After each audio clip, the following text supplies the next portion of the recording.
फौजदारी क्षेत्र निवडूनही मी कधीही गुन्हेगारांचं वकीलपत्र घेतलेलं नाही. मी नेहमी गुन्हेगारांविरोधात काम केलंय, असं स्पष्ट मत पद्मश्री सरकारी वकील ॲडव्होकेट उज्ज्वल निकम यांनी व्यक्त केलंय.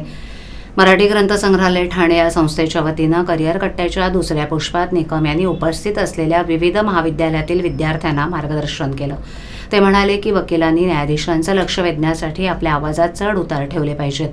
कोणत्याही क्षेत्रात प्रामाणिकपणा आणि आत्मविश्वास महत्त्वाचा असतो. वकील म्हणून सामान्य माणसाला प्रामाणिक सल्ला देणं हे कर्तव्य आहे.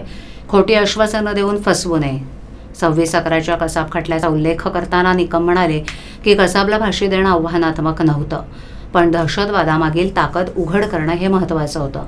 त्यामुळे खटला इन कॅमेरा चालवायचा नाही असा निर्णय घेतला.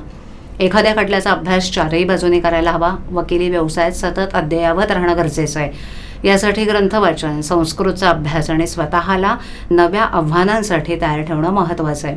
लोकसभा निवडणुकीतील अनुभव सांगताना निकम म्हणाले की काही नेत्यांनी 26/11च्या हल्ल्यात शहीद झालेल्या पोलीस अधिकाऱ्यांचा मृत्यू भारतीयांनी घडवला असल्याचा आरोप केला. मात्र कसाबला फाशी देण्याबाबत किंवा शहीद झालेल्या पोलीस अधिकाऱ्यांच्या मृत्यूबाबत पाकिस्ताननं शंका उपस्थित केली नाही, पण काही महाभागांनी ती उपस्थित केली.